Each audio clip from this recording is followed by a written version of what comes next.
الحمد لله وكفى وسلام على عباده الذين اصطفى أما بعد قال النبي صلى الله عليه وسلم موتوا قبل أن تموتوا وحاسبوا أنفسكم قبل أن تحاسبوا. وقال النبي صلى الله عليه وسلم الكيس من دان نفسه وعمل لما بعد الموت.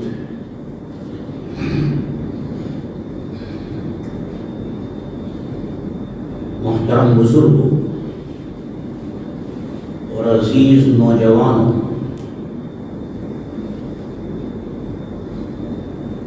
نبی اکرم صلی اللہ علیہ وسلم نے حدیث پاک میں یہ بتلا دیا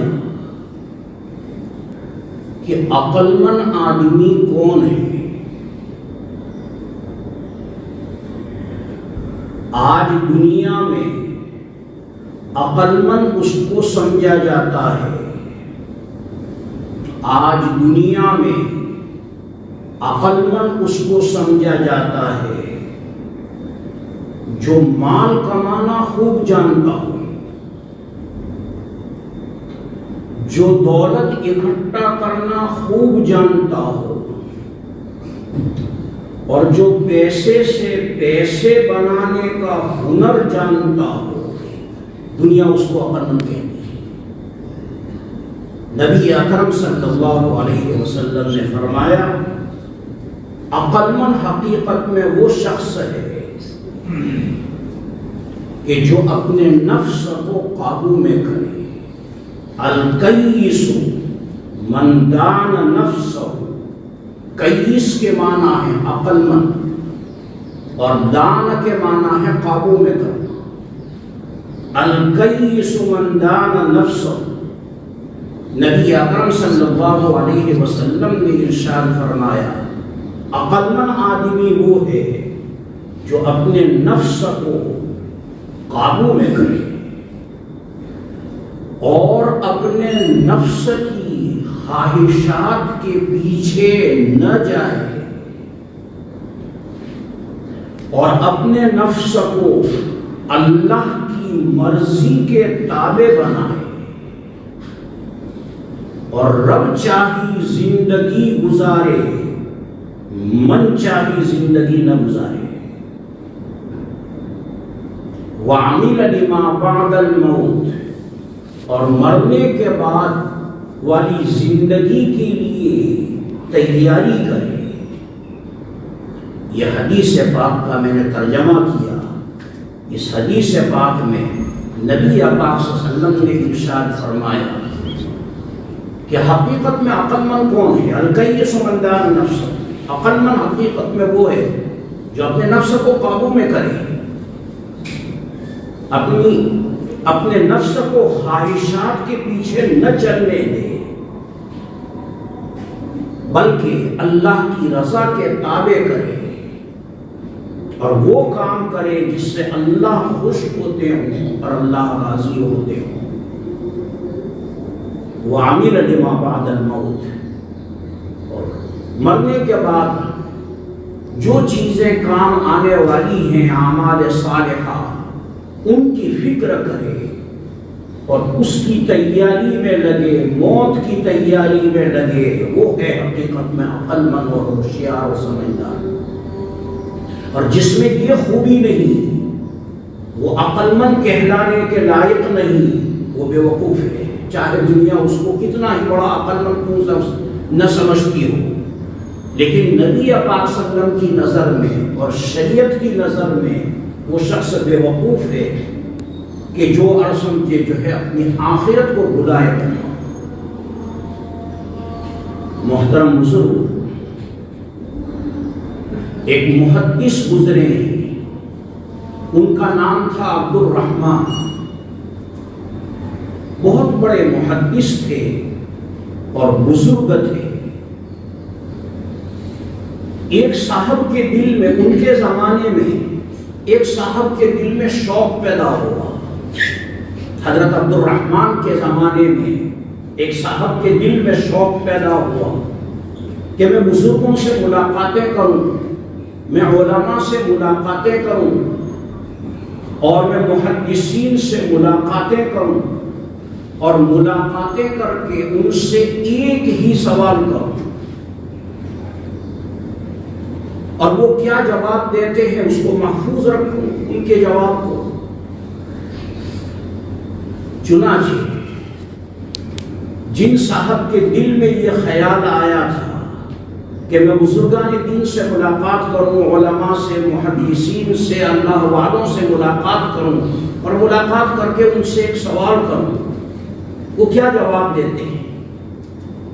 چنانچہ سب سے پہلے وہ حضرت عبد الرحمن کے پاس آئے، جو بہت بڑے اللہ کے نیک بندے تھے، بزرگ تھے اور محدث تھے، عالم تھے. ان کے پاس آئے اور ان سے آ کر کے انہوں نے سوال کیا کہ حضرت میں ایک سوال کے جواب کے لیے آیا، میں آپ سے ایک سوال کرتا ہوں، میرے سوال کا جواب دیں.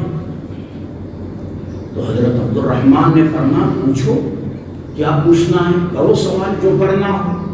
تو انہوں نے سوال کیا کہ حضرت اگر آپ کو کسی طریقے سے معلوم ہو جائے، بزرگان دین کو الہام ہوتا ہے، بزرگان دین کو کشف ہوتا ہے، اللہ تعالیٰ بزرگان دین پر بات کو کھول دیتے ہیں، تو آپ کو اگر کسی طریقے سے معلوم ہو جائے کہ کل آپ کی موت آنے والی ہے اور آج کا دن آپ کی زندگی کا آخری دن ہے، کل آپ کی موت آنے والی ہے اور آج کا دن آپ کی زندگی کا آخری دن ہے، تو آپ اپنی زندگی کے آخری دن میں کیا اعمال صالحہ کریں گے اور کیا کام کریں گے اور کن کاموں میں آپ اپنے دن کو گزاریں گے.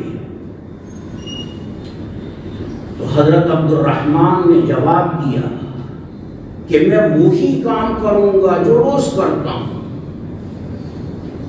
یہ جواب دیا کہ میں وہی کام کروں گا جو روز کرتا ہوں. اگر مجھے پتا چل جائے کل نہیں آج کا دن ہی میری موت کا دن ہے اور آج ہی میری موت آنے والی ہے، تب بھی میں وہی کام کروں گا جو روز کرتا ہوں. اور پھر وہ بات فرمائی جو سونے کے حرفوں سے نکلنے کے قابل ہے. حضرت عبد الرحمن نے فرمایا کہ میں نے اپنا جو نظام الاوقات بنایا ہے، میں نے اپنا جو ٹائم ٹیبل بنایا ہے اور میں نے اپنے جو معمولات رکھے ہیں، یہی خیال کر کے رکھے ہیں کہ شاید یہ میری زندگی کا آخری دن. میں نے اپنے جو نظام الاوقات بنائے ہیں اور جو میں نے سمجھے ٹائم ٹیبل بنایا ہے کاموں کا، وہ یہی سمجھ کر کے اور یہی خیال کر کے مجھے بنایا ہے کہ شاید یہی دن میری زندگی کا آخری دن، کل کا دن کس نے دیکھا ہے. اس لیے میں نے سمجھے جو ہے یہی سوچ کر کے ٹائم ٹیبل بنایا ہے اور نظام الاوقات بنایا ہے. اور فرمایا میرے ٹائم ٹیبل میں، میرا ٹائم ٹیبل اتنا ٹائٹ ہے کہ ایک عمل کے اضافے کی بھی گنجائش نہیں. میں ایک عمل کا بھی اضافہ نہیں کر سکتا ہوں. اور سمجھے میرا ٹائم ٹیبل اتنا ٹائٹ ہے، اور سمجھے جو ہے میں اپنے وقت کو ضائع نہیں کرتا، ہر وقت کسی کام میں اور سمجھے میں مصروف ہوتا ہوں، میں عبادت میں مصروف ہوتا ہوں. اور سمجھے جو ہے حدیث پڑھنا پڑھانا یہ بھی عبادت ہے. ارے حدیث پڑھنا پڑھانا، تعلیم دینا یہ بھی عبادت ہے. تو فرمایا سمجھے جو ہے میرے ٹائم ٹیبل میں کسی ایک عمل کے بڑھنے کی بھی گنجائش نہیں ہے. میں وہی کام کروں گا جو روز سمجھے جو ہے کرتا ہوں. اور پھر فرمایا ملک الموت کو میں دعوت دیتا ہوں، جب آنا چاہے آوے، میں تیار بیٹھا ہوں. فرمایا سمجھے جو ہے میں پوری تیاری کر کے بیٹھا ہوں. اور سمجھے ابھی اگر ملک الموت آئے تو میں ان کو خوش آمدید کہوں گا اور کہوں گا میری روح قبض کر لو، میں تیار بیٹھا ہوں. یہ ہے اس حدیث پاک پر عمل، موتو قبل ان تموت، موت کا استحضار، موت کا دھیان ہر وقت عرض سمجھے مرنے کے لیے تیار، ہر وقت مرنے کے لیے عرض سمجھے جو ہے تیار بیٹھے ہیں، عرض سمجھے جو یہ ہے حدیث پاک پر عمل عرض سمجھے۔ محترم بزرگوں، ایسی ہی لوگوں کے بارے میں نبی پاک صلی اللہ علیہ وسلم کا فرمان ہے، من احب لقاء اللہ احب اللہ لقاءہ۔ ایسے ہی لوگوں کے بارے میں نبی پاک صلی اللہ علیہ وسلم کا فرمان ہے، من احب لقاء اللہ احب اللہ لقاءہ، جو اللہ سے ملنے کو پسند کرتا ہے اللہ بھی اس سے ملنے کو پسند کرتے ہیں، اور جو اللہ سے ملنے کو پسند نہیں کرتا اللہ بھی اس سے ملنے کو پسند نہیں کرتے۔ ترمذی شریف کی روایت ہے، من احب لقاء اللہ احب اللہ لقاءہ ومن کرہ لقاء اللہ کرہ اللہ لقاءہ۔ جو اللہ سے ملنے کو پسند کرتا ہے اللہ بھی اس سے ملنے کو پسند کرتے ہیں، اور جو اللہ سے ملنے کو ناپسند کرتا ہے اللہ بھی اس سے ملنے کو ناپسند کرتے ہیں۔ محترم بزرگوں، جب یہ حدیث نبی پاک صلی اللہ علیہ وسلم نے بیان فرمائی تو حضرت عائشہ صدیقہ رضی اللہ تعالی عنہا نے ایک سوال کیا۔ یہ سوال بھی سننے کے قابل ہے اور جواب بھی سننے کے قابل ہے۔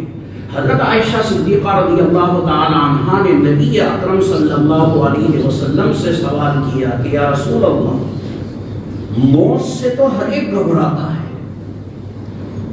موت سے تو ہر ایک گھبراتا ہے، اور موت کا نام سن کر تو اور سن کے ہر ایک کو پسینہ چھوٹنا شروع ہوتا ہے۔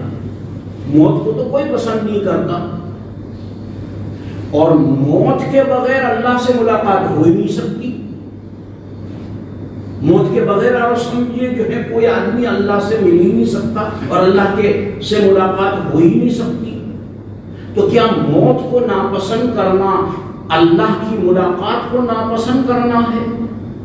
یہ حضرت عائشہ صدیقہ کا سوال ہے کہ موت سے تو ہر ایک سمجھے گھبراتا ہے، موت سے تو ہر ایک کو پسینہ چھوٹتا ہے، موت کو تو کوئی پسند نہیں کرتا، اور اللہ کی ملاقات موت کے بغیر ہو ہی نہیں سکتی۔ اور حدیث میں فرمایا، آپ نے بھی ارشاد فرمایا کہ جو اللہ سے ملنے کو پسند کرتا ہے، اللہ سے ملنے کو تو موت کے بغیر اللہ سے مل ہی نہیں سکتے، اور موت کو تو کوئی پسند نہیں کرتا۔ تو کیا موت کو ناپسند کرنا یہ اللہ کی ملاقات کو ناپسند کرنا ہے؟ نبی پاک صلی اللہ علیہ وسلم نے جو جواب دیا یہ ہر مومن کو محفوظ رکھنا چاہیے، اور اس کو اور سمجھے اپنے سینے پر لکھ دینا چاہیے۔ کیا جواب دیا نبی پاک صلی اللہ علیہ وسلم؟ نبی پاک صلی اللہ علیہ وسلم نے حضرت عائشہ کو بتلایا کہ آدمی موت سے کیوں گھبراتا ہے۔ آدمی موت سے اس لیے گھبراتا ہے کہ آدمی کو اپنا ٹھکانہ معلوم نہیں ہوتا کہ مرنے کے بعد میرا ٹھکانہ کیا ہے، میرا ٹھکانہ جنت ہے یا میرا ٹھکانہ دوزخ ہے، اور سمجھے جو ہے آدمی کو اپنا ٹھکانہ اور سمجھے معلوم نہیں ہوتا ہے۔ مرنے کے بعد کہاں جانا ہے آدمی کو اپنا انجام معلوم نہیں ہوتا ہے، اس لیے آدمی موت سے گھبراتا ہے۔ پھر نبی پاک صلی اللہ علیہ وسلم نے فرمایا، میں جو کہہ رہا ہوں میرے فرمانے کا مقصد یہ ہے کہ جب ملک الموت روح قبضہ کرنے کے لیے آتے ہیں، جب ملک الموت روح قبضہ کرنے کے لیے آتے ہیں تو ویسی روح نہیں قبضہ کر لیتے آدمی فوراً، بلکہ سمجھے جس کی روح قبضہ کرنی ہے اس کو اس کا اصلی ٹھکانہ دکھاتے ہیں۔ دیکھ یہ جنت ہے، یہ دیکھ جنت ہے اور یہ تیرا محل ہے، دیکھ یہ جنت ہے اور یہ تیرا محل ہے، اور یہ حوریں ہیں تیرا انتظار کر رہی ہیں۔ اور اگر سمجھے جو ہے وہ کافر ہوتا ہے تو جہنم اس کو دکھائی جاتی ہے، یہ تیرا ٹھکانہ ہے۔ پھر ملک الموت پوچھتے ہیں، اب وہ اللہ سے ملاقات کو پسند کرتا ہے یا اس سڑی ہوئی دنیا میں رہنے کو پسند کرتا ہے؟ ظاہر بات ہے مومن اس وقت یہی جواب دے گا کہ جلد سے جلد میری روح قبضہ کر، کیوں؟ اس لیے کہ اس کو اپنا ٹھکانہ معلوم ہو گیا کہ میں جنتی ہوں، اللہ مجھ سے راضی ہے، اللہ مجھ سے خوش ہے، اور سمجھے جو لہذا اب اللہ کی ملاقات کو اور سمجھے جو ہے وہ پسند کرتا۔ اور جب کافر کو اس کا انجام معلوم ہوتا ہے کہ میرا انجام جہنم ہے، تو وہ اللہ سے ملاقات کو پسند نہیں کرتا۔ جو اللہ سے ملاقات کو پسند نہیں کرتا، اللہ بھی اس سے ملاقات کو پسند نہیں کرتے۔ محترم بزرگوں،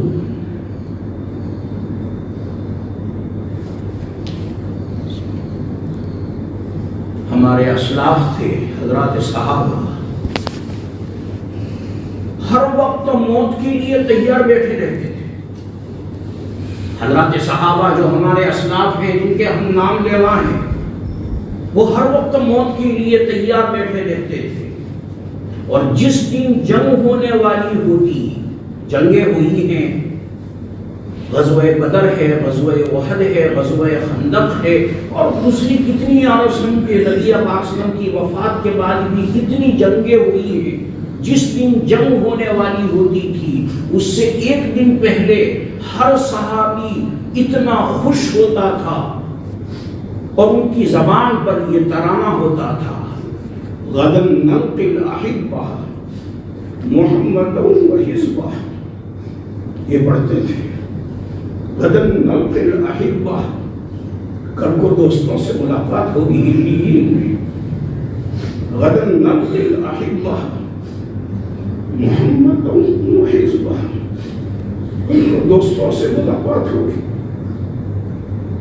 محمد اور ان کے صحابہ سے ملاقات ہوگی۔ محترم بزرگ،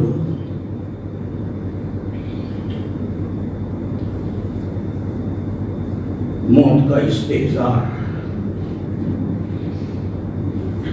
ہر مومن کو ہونا چاہیے۔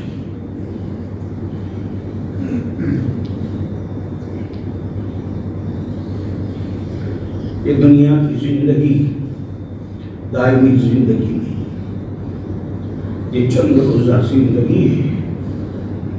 اللہ نے ہمیں اس دنیا میں جو بھیجا ہے، آخرت کی تیاری کے لیے بھیجا ہے۔ اس لیے ہر وقت موت کا استحضار اگر رہے گا تو شریعت پر چلنا اور اتباع آدمی کی زندگی شریعت کے مطابق گزرے گی، اور اتباع سنت کے مطابق اور سمجھے جو ہے آدمی کی زندگی آٹومیٹک ڈھل جائے گی اگر صرف ایک چیز کا استحضار رہے، اور وہ ہے موت کا استحضار، اللہ کے سامنے پیشی کا استحضار کہ رب العالمین کے سامنے کھڑا ہونا ہے۔ بیچ میں کوئی اور سمجھے فرشتہ نہیں ہو، بیچ میں کوئی فرشتہ نہیں ہو، براہ راست رب العالمین بندے سے سوالات کریں گے۔ کیا سوالات کریں گے؟ انشاءاللہ اگلے جمعہ کو بتلاؤں گا کیا سوالات کریں۔ حدیث پاک میں ہے، ترمذی شریف کی روایت ہے، لا تزول قدم ابن آدم، ابن آدم کے پیر رب العالمین کے سامنے سے ہٹ نہیں سکتے جب تک 4 سوالوں کا جواب نہ دے۔